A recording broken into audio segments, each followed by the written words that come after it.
travelling on a ship up the Norwegian coast is one of the most exciting things I've ever done.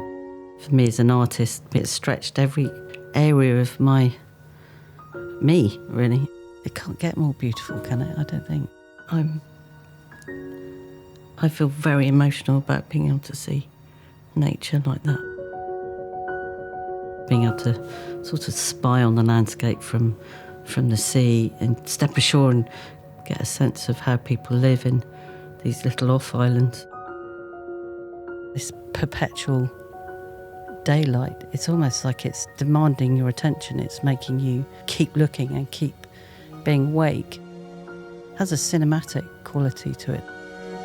When you see the mountains from a distance, they're in shadow almost, and they look like this dense Prussian blue. And then as you come in and the light comes on the face of those mountains, they reveal their colours. So I was trying to catch that and put that in the drawing. I'm spending a lot of time actually processing what I've been looking at over the last few days. I've been drawing, and I mean, actually the process of drawing is the method of holding on to the memory and the visuals.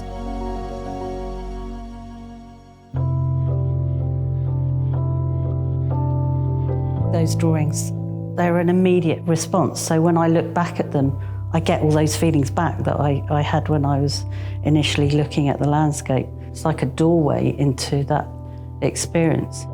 The best paintings that I do are paintings that allow the person looking at that painting to use their imagination within it. And although these are landscape paintings, I'm hoping and I think that they give an idea of more than that. They're not just landscape paintings. Hopefully they're a sense of what it is to be in that landscape. When you think about Norway and you don't know anything about it, you kind of think of this kind of static, cold, iced mountainscape.